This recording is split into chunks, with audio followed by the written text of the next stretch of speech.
Salam dostlar, bugün sizlərə qarışıq ədədin düzgün olmayan kəsrə çevrilməsi və düzgün olmayan kəsrin qarışıq ədədə çevrilməsini sizə başa salacağım.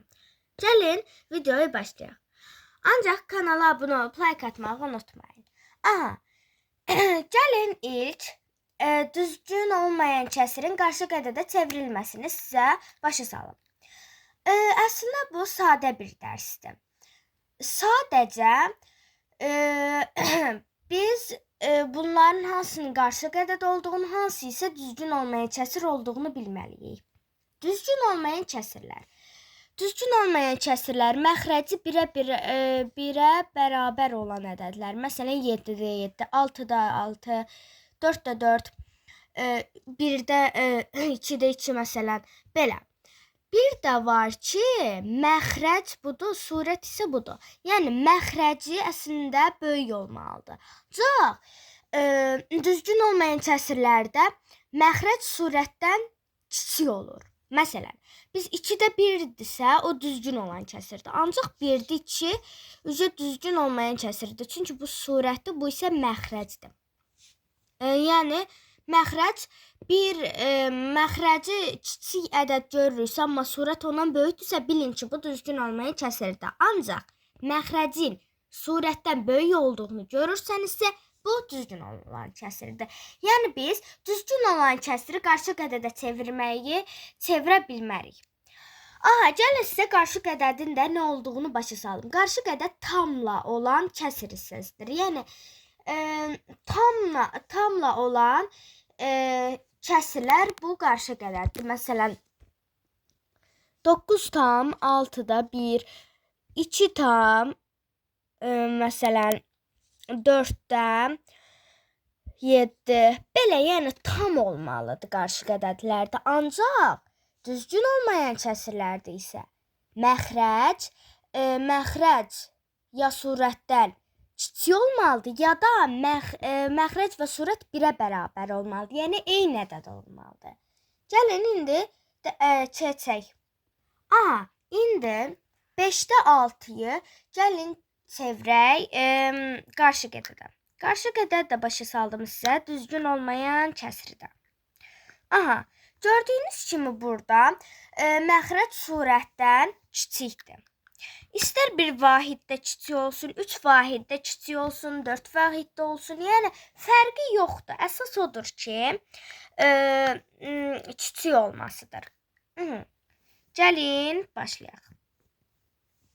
İndi biz burada düzgün olmayan kəsirə çevirmək üçün biz surət böyükdürsə, yəni böyük ədədi ondan kiçik ədədə bölərək tapa bilərik. Yəni məxrəc olduğu kimi qalır. 5-dirsə 5-dir, 4-dürsə 4-dür. 6-yı 5-ə böləndə neçə eləyir? 1. Yəni 1 ilə 5-i də vururuq qalığı tapmaq üçün. Qalığı da məxrəcə yazırıq. 5 olduğu kimi qalır. Yəni 6-yı 5-ə böləndə 1 alınırsa, cavabı bura yazırıq. Elə məxrəc olduğu kimi qalır. Qalıq da qalır burada. Qalıq da burada olur. Gəlin başlayaq. İndi biz burada 6-yı 5-ə böləndə 1, yəni 1-i də 5-ə vuranda 5-də, yəni qalığı tapmaq üçün həmişə ki elə 4-cü sinifdə keçdiyimiz şeydir. Yəni 4-cü sinifdə keçirilən şeydir bu. 1-i 5-ə vururuq. 5, 6-dan da 5 çıxırıq. Eləyir 1. Yəni qalığı da yazırıq bura. Asan bir həll yoludur. Yəni bu həmişə belə tapılmalıdır. İndi 9-u 7-yə bölürük. 1 tam. Elə məxrəc olduğu kimi qalır. 7 kimi. Bir dəfə 7, 7. 9-dan da 7 çıxanda 2. Belə. Məsələn bir nümunə daha yazaq. Məsələn yazaq ki biraz burada yazaq 9, burada isə biraz burada 6 yazaq 6.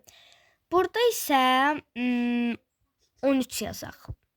Biraz artırdım ki, çünki bundan daha çətinlər də gələ bilər. Ancaq siz bu yolu bilirsinizsə, digərlərini də həll edə, asanlıqla həll edə bilərsiniz. 13 6-ya böləndə 2 tam. Elə məxrəc olduğu kimi qalır 6. 2 dəfə 6 12. 13-dən də 2 çıxanda 1. Yəni 2 tam 6-da 1 görürsünüz. Yəni burada kəsir var, burada kəsir var, burada kəsir var. Dediyim kimi. Gəlin indi də sizə qarşı ədədin düzgün olmayan kəsirə çevrilməsini sizə başa salım. Aha, indi biz bunu çevirəndə məxrəclər yenə eyni olduğu kimi qalır. 7-dirsə 7 qalır. Məxrəc də bu 7-dir. İndi biz bu qarışıq ədəd, yəni belə kəsir olan hissəni biz bunu etməliyik düzgün olmayan kəsirə. Aha. Burada biz həmişə kəsiri məxrəcə vurub üstünə surət gəlməliyik. Yəni 6-yı 7-yə vururuq 42. 42-nin üstünə də 2 gələndə, nə bil 6-yı 7-yə vurub üstünə 2 gəlirik. 6-yı 7-yə vururuq 42. 42-nin üstünə də 2 gəlirik, eləyir 44. 7-də 44. Siz yəqin ki, kəsirlərin ixtisar olmasını bilirsiniz. İndi biz burada ancaq ixtisar etməyəcəyik. Burada biz qarşı ədədə çevirəcəyik. Gəlin, görək 6 tam 7-dir ki, alınacaqmı?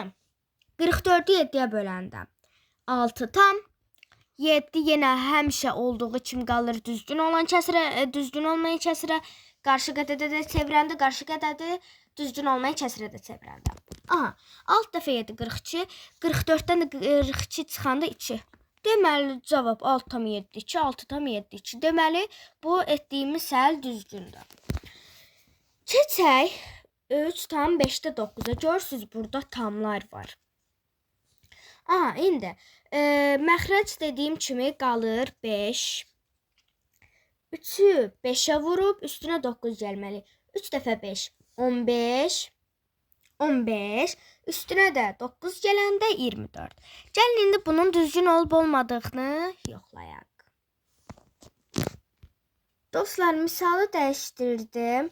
Aha, biz burada məxrəci 9 kimi saxlayırıq. Yəni 7-yi 9-a vurub üstünə 2 gəlməliyik. 7-yi 9-a vuranda eləyir 63. 63-ün üstünə də 2 gələndə 65. Yəni eləyir 9-da 65. Gəlin cavabın 7 tam 9-da 2-nin görək doğru mu tapmışıq? 65-i 9-a bölürük. Eləyir 7 tam. 9 elə 9 olduğu kimi qalır. 7 dəfə 9 63. 65-dən də 63 çıxanda 2. Gördüyünüz kimi cavab yenə 7 tam 9'da 2, 7 tam 9'da 2. Deməli, bizim yenə həll etdiyimiz cavab doğrudur. Dostlar, bu günlük videoda da əgər başa düşmədiysəniz təkrar çəkib öyrənə bilərsiniz. Bu riyaziyyat kitabında da həmçinin 5-ci siniflərdə, bu 5-ci sinifin qaydasıdır. Və 5-ci siniflərdə riyaziyyat kitabında bu qaydadan var. Yəni, başa düşmədiklərinizi buraya təkrar baxaraq öyrənə bilərsiniz. Kanala hələ də abunə deyilsəniz, abunə olub like atmağı unutmayın. Sağ olun.